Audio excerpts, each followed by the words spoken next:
Olá, sou o professor Wallace Santana e vamos dar continuidade à nossa série de vídeos sobre o Oracle Cloud Infrastructure. Nesta aula vamos falar sobre os conceitos de nuvem. Hoje nós vamos falar sobre o que é computação em nuvem, quais são os tipos de serviços, terminologia relacionada à nuvem e a questão financeira. Nós vamos diferenciar o que é CAPEX de OPEX. Bom, o que vem a ser computação em nuvem? Computação em nuvem é um tipo de serviço que ele é self-service e sob demanda.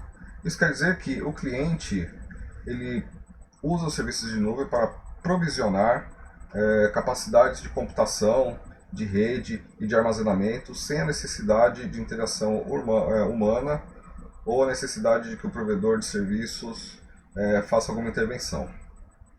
Serviços de computação em nuvem também oferecem uma gama grande de possibilidades de acesso, como por exemplo o acesso aos seus serviços de nuvem em qualquer lugar, né, uma vez que está publicado na internet.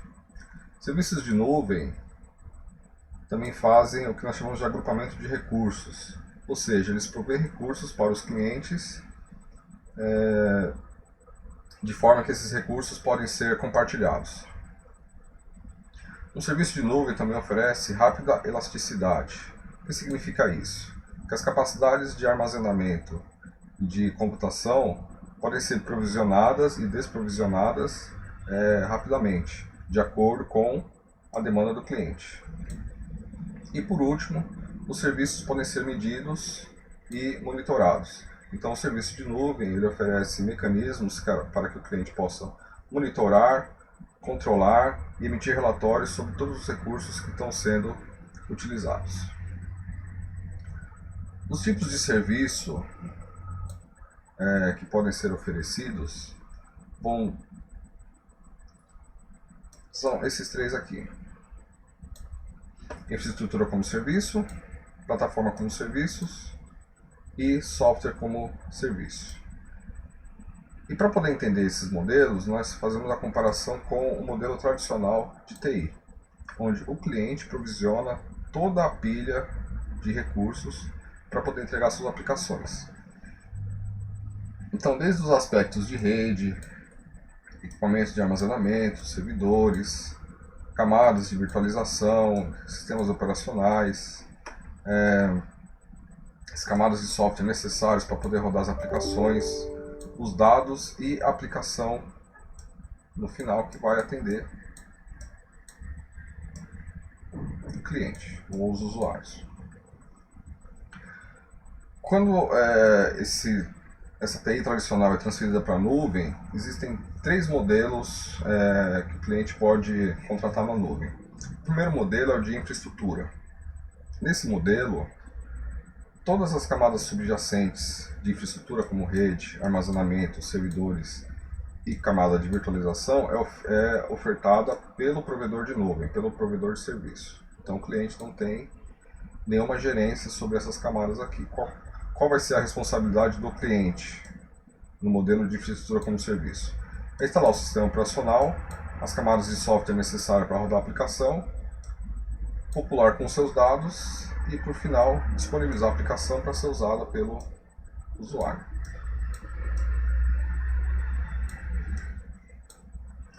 Já no modelo de plataforma como serviço, toda essa camada aqui é entregue pelo provedor, incluindo rede, armazenamento, servidores, virtualização, sistemas operacionais e os softwares necessários para rodar a aplicação.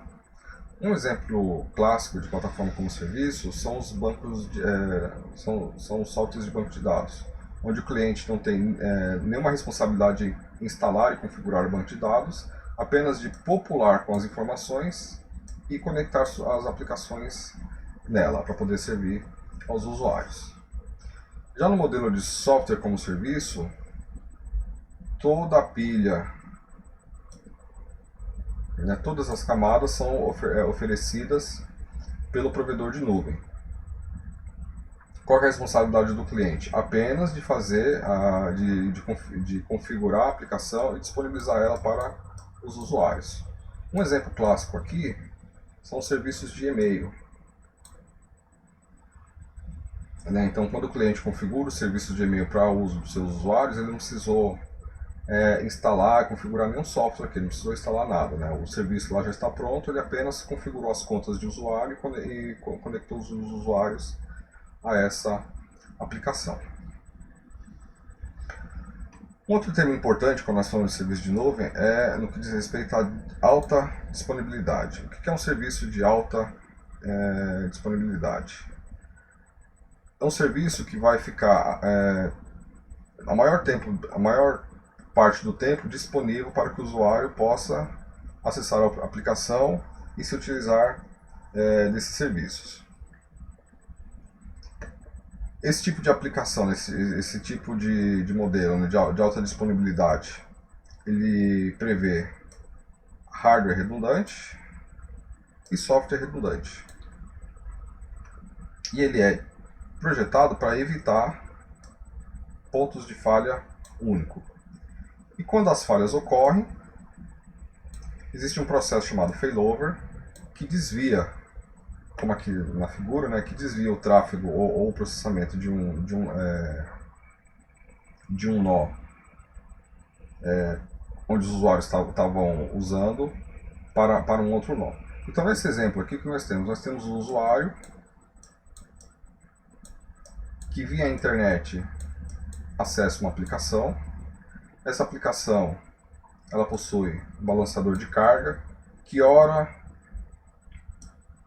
transfere o tráfego do usuário para um servidor, ora transfere o tráfego para outro servidor. Na eventualidade de um desses servidores ficar indisponível, todo o tráfego passa a ser direcionado para o outro servidor que ainda está disponível. Alta disponibilidade ela não é só para momentos em que há uma intercorrência, onde há um problema. Em casos onde a gente faz uma manutenção preventiva, então eu preciso desligar esse servidor aqui, por exemplo, para fazer a atualização de patch no sistema operacional. Então nesse momento eu vou desligar o servidor para poder fazer a atualização, desvio o tráfego para o outro, termino de fazer a atualização, coloco esse servidor novamente no ar e aí eu passo para o próximo servidor, desligo ele, faço a atualização, depois volto ele no ar novamente. Um outro conceito é de recuperação de desastres. A recuperação de desastres envolve um conjunto de políticas, ferramentas e procedimentos para fazer com que um sistema possa ter sua continuidade, ainda que nós tenhamos a ocorrência de uma falha catastrófica. A recuperação de desastres ela envolve duas métricas importantes. Uma que é o chamado RPO, que é o objetivo de ponto de recuperação, e o RTO, que é o objetivo de tempo de recuperação. Então, se nós pegarmos aqui numa linha do tempo, o RPO pode ser, por exemplo, o último backup que foi feito da aplicação.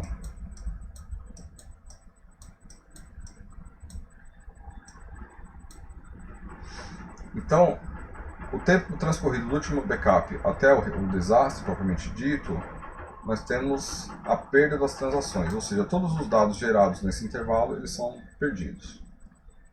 Então, o cliente tem que determinar o seguinte: qual que é o tempo máximo que a minha organização, o meu negócio suporta de dados perdidos? Essa seria uma das primeiras perguntas a ser feita quando se está desenhando um ambiente de recuperação de desastres.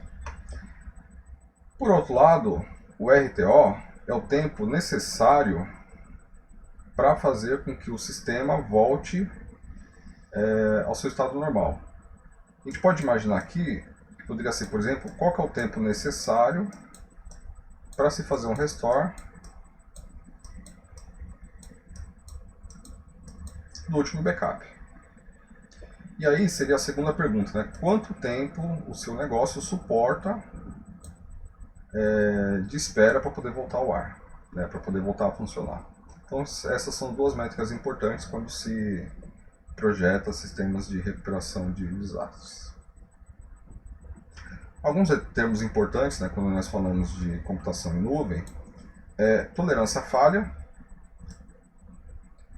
que descreve o quanto que o provedor de serviços provê, né, de disponibilidade, né, o mínimo de disponibilidade possível, né, ou seja, quanto maior a tolerância a falhas do provedor, menos tempo os serviços vão ficar indisponíveis. A escalabilidade diz respeito ao quanto que você pode aumentar ou diminuir os recursos de computação e de armazenamento para a sua aplicação aos seus serviços. E aqui existem dois termos importantes. Um que é o scale out ou scale in, que é também chamado de escalonamento horizontal, e o scale up ou scale down, também chamado de escalonamento vertical.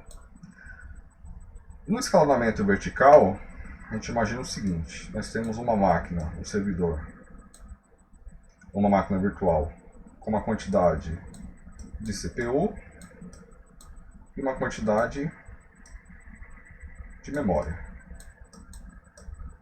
Ao fazer o escalonamento vertical, eu posso aumentar a quantidade de CPU em uma mesma máquina ou aumentar a quantidade de memória RAM em uma mesma máquina. Quando a gente fala do escalonamento horizontal, significa aumentar a quantidade de máquinas. E por final, a elasticidade é a habilidade ou a facilidade com que a gente tem para aumentar ou diminuir esses recursos. Por final, vem uma questão financeira aqui, não menos importante, que é o que nós chamamos de CAPEX e OPEX. E aqui a ideia é trazer o seguinte, né? Qual que é a vantagem que a nuvem traz frente à TI tradicional?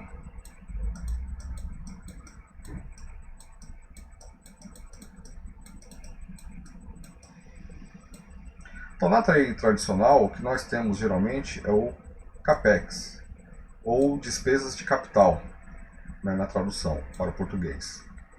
O que é despesa de capital? Significa que você tem que investir uma quantidade de dinheiro antecipadamente para poder comprar equipamentos, comprar servidores, comprar switches, ativos de rede, de armazenamento e etc. Para só então depois poder provisionar seus bancos de dados, suas aplicações e etc. Já no modelo OPEX, são despesas operacionais, a ideia é que você vá fazendo os aportes de dinheiro ou vai consumindo ou vai pagando de acordo com o seu consumo de recursos computacionais. E é isso que a cloud permite fazer. A cloud permite você trocar o CAPEX, que a gente encontra na TI tradicional, pelo OPEX, que seria o modelo da nuvem, ou seja, você apenas paga pelo quanto você consome. E você só paga quando você consome recursos. Essa é uma grande vantagem do ponto de vista financeiro. Bom, o que nós vimos hoje aqui foram alguns conceitos sobre computação em nuvem, né? Discutimos o que é computação em nuvem, depois falamos sobre os seus modelos de serviços, algumas terminologias importantes e, por final, a questão financeira sobre o que é CAPEX versus OPEX. Aqui alguns links onde vocês podem acessar outros materiais. Na descrição desse vídeo também tem alguns links importantes. E é isso. Muito obrigado.